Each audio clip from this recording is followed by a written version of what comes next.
আমাদের লাইন আপে যেরকম আছে অনি হাসান ভাইয়া। সো উনি যেরকম লাস্ট অনেক বছর আগে 10 বছরের উপর উনি পারফর্ম করতো বাংলাদেশে। তারপর লাইভে আমাকে কখনো দেখতে পাচ্ছি না তাকে। সো এরকম বাড়ি হচ্ছে ব্ল্যাক হেডের রিউনিয়ন হচ্ছে এত বছর পরে আগের লাইন আপ দিয়ে। এরকম আমাদের লাইন আপে সবাই হচ্ছে রেগুলার আমাদের কনসার্ট সিনে নেই।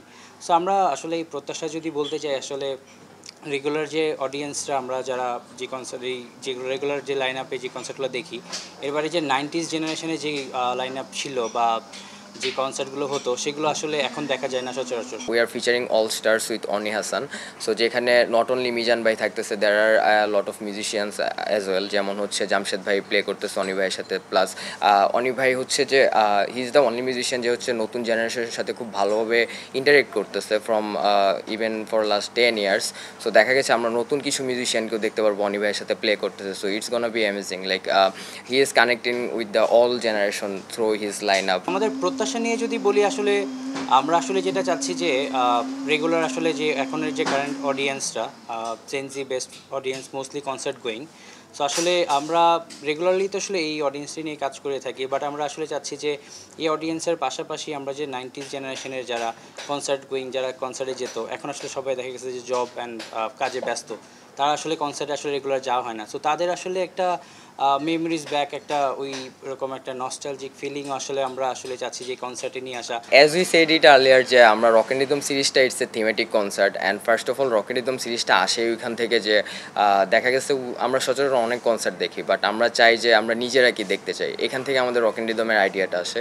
সো উই ফিল লাইক যে আমি কোন কনসার্টটা দেখলে আই ফেল্ট বেটার, বা ওই অ্যাজ এ অডিয়েন্স হিসেবে আমি কি দেখতে চাই। সো ওইখান থেকে কনসেপ্টটা থেকে শুরু হয়ে আর কি আমাদের রক অ্যান্ড রিদম সিরিজটা শুরু।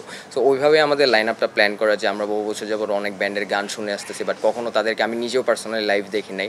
সো ওইখান থেকে আমাদের এবারে লাইন আপটা প্ল্যান করা বেসিক্যালি, যে আমরা this time will make the line up যেখানে মানুষ একসাথে একটা প্ল্যাটফর্মের আন্ডারে he can see too many things happening আর কি। সো দ্যাটস ওয়াই আমাদের লাইন আপটা এভাবে সাজানো। টনি ভাই যখন লাস্ট টাইম পারফর্ম করতো ওয়ারফেজের সাথে, সো ওনার আসলে গিটার প্লেয়িং থেকে শুরু করে ওরা এত ক্লিন অ্যান্ড এত এই টাইপের একটা মিউজিশিয়ান বাংলাদেশের, এটা একজন গিটারিস্ট। সো এটা আসলে আমরা অনেক বড় গর্বিত। সো ওই জায়গা থেকে আসলে অনি ভাই এত বছর ধরে যদিও বাংলাদেশে নাই, বাট উনি মিউজিকের সাথে আছে, উনি বাংলাদেশের মিউজিক অডিয়েন্সদের সাথে রেগুলার কানেক্ট করছে, রেগুলার উনি ভিডিওস শেয়ার করছে। সো বাংলাদেশের অনেক বলতে পারেন যে অনেক আগের জেনারেশন থেকে শুরু করে এখনের নিউ জেনারেশন পর্যন্ত উনি সবার সাথে ওই কানেকশনটা ধরে রেখেছে।